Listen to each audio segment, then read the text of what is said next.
Silat, seni bela diri warisan Nusantara, semakin hari makin terpinggir di telan arus kemodenan. Generasi muda kini kurang berminat untuk mendalami silat, sedangkan banyak manfaat yang boleh diperolehi daripada mempelajarinya. Kali ini, kami ingin berkongsi kisah tentang seorang legenda dalam dunia persilatan Melayu, Allahyarham Datuk Meor Abdul Rahman. Sedikit pengenalan, Allahyarham Datuk Meor Abdul Rahman dilahirkan di Kampung Lake Garden dan kemudian dia berpindah ke Kampung Pokok Asam dan beliau mendapat pendidikan awal di Sekolah Melayu Taiping yang terletak di Kamunting. Datuk Meor memulakan langkahnya dalam silat seni gayung di bawah bimbingan datuknya, Syed Zainal Al-Atas, bersama-sama 40 orang rakan seperguruan. Pertemuan dengan Bruce Lee. Dalam sebuah dokumentari berjudul Pusaka Kita Marwah Kita, salah seorang saksi yang masih hidup dan pernah mendengar kisah ini secara langsung dari mulut Datuk Meor Abdul Rahman menceritakan detik-detik pertarungan di lapangan terbang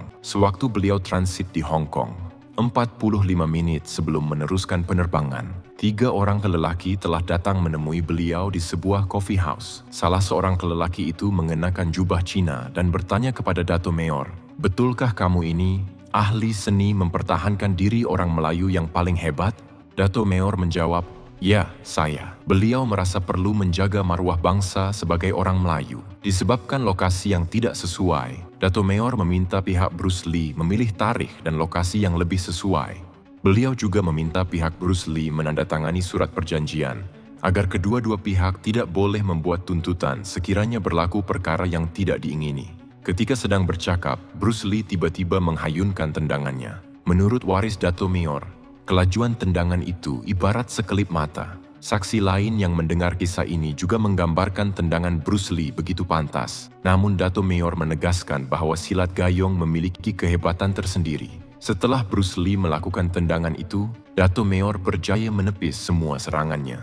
Pertarungan ini berakhir dalam masa kurang dari seminit apabila Datuk Meor menumbuk bahagian pinggang kiri Bruce Lee. Akibat daripada tumbukan kipas nandung Datuk Meor, Bruce Lee terpaksa dipapah pergi oleh 2 orang pengiringnya. 2 minggu selepas pertarungan itu, dunia dikejutkan dengan kematian Bruce Lee. Walaupun kisah ini dipercayai benar, ia sering dinafikan oleh golongan skeptikal Melayu. Persoalan yang dibangkitkan adalah, jika pertarungan ini benar-benar berlaku di lapangan terbang, mengapa tiada rakaman CCTV hingga kini? Memandangkan Hong Kong sudah memiliki teknologi tersebut. Pertarungan ini melibatkan Raja Kungfu yang juga bintang Hollywood terkenal, melawan seorang lelaki Melayu Muslim yang kurang dikenali di peringkat antarabangsa. Apakah kerajaan British yang menguasai Hong Kong ketika itu, serta ahli perniagaan Hong Kong dan Hollywood, akan membiarkan jenama Bruce Lee tercalar? Apa akan terjadi pada legasi Bruce Lee dan imej Kungfu? Lebih buruk, apa akan terjadi pada industri filem Hong Kong yang berjaya menguasai dunia selama beberapa dekad selepas kejadian itu?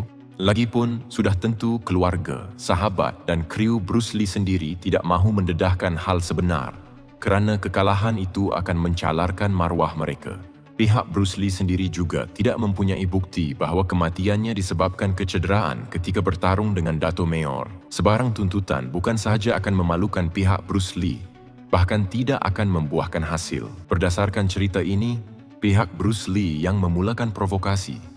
Jika pertarungan ini dibawa ke mahkamah, pihak Bruce Lee mungkin akan dipersalahkan. Jadi, tindakan terbaik adalah menguburkan kisah ini. Dan keluarga Bruce Lee sendiri memberitahu mendiang mati disebabkan komplikasi otak berpunca dari alahan aquagesic. Semuanya bermula 2 bulan sebelum kematiannya apabila dia mengeluh tentang sakit kepalanya dan diserang sawan.